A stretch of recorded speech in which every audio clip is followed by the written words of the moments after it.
আসসালামু আলাইকুম everyone, welcome back to my challenge. আজকে আমি আপনাদের মাঝে আরেকটা রেসিপি নিয়ে হাজির হয়ে গেলাম। আজকে আমি আপনাদের মাঝে তালের বড়া রেসিপিটা শেয়ার করব।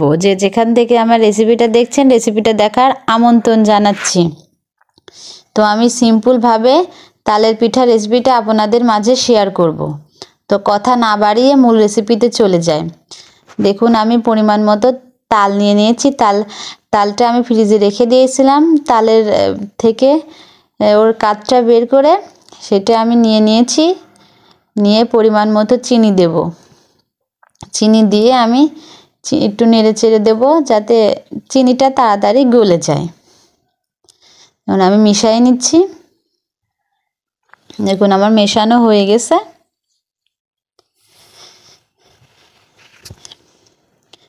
আমি একটু নেড়ে চেড়ে দিলাম যাতে চিনিটা মিশিয়ে একটু তাড়াতাড়ি গলে যায়।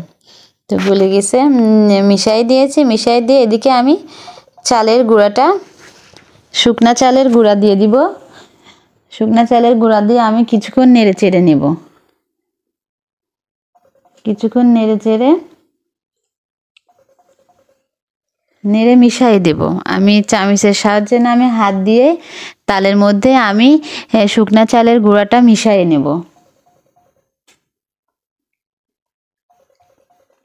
মিশিয়ে নিয়েছি। এবার আমি একটু ময়দা, 1 কাপ পরিমাণ ময়দাও দিয়ে দেব। ময়দাটা দিয়ে দিলে আপনার পিঠাটা অনেক নরমও থাকবে, শক্ত দুটা মেশানো থাকবে। আর আমি 1 বাটি পরিমাণ নারকেল কুড়ানো দিয়ে দিয়েছি। নারকেলটা দিয়ে দিলে আপনার বড়াটা খেতে আরও অনেক মজা হবে। দিয়ে আমি সবগুলো উপকরণ দিয়ে সুন্দরভাবে মিশিয়ে নিব। দেখুন, আমার মেশানো হয়ে গেছে। আমি কিছুক্ষণ রেখে দেব এমনভাবে। যেমন কিছুক্ষণ পরে কত সুন্দর হয়ে গেছে, সফট আর কালারটাও কত সুন্দর হয়ে গেছে সবগুলো মিশিয়ে। এবার আমি পিঠাটা ভেজে নেব। তালের বড়াটা আমি ভেজে নেব।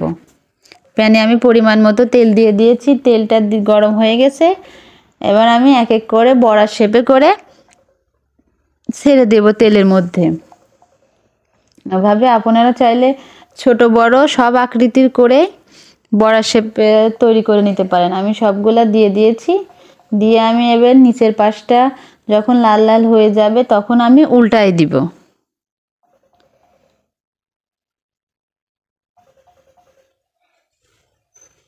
উল্টাই দিব।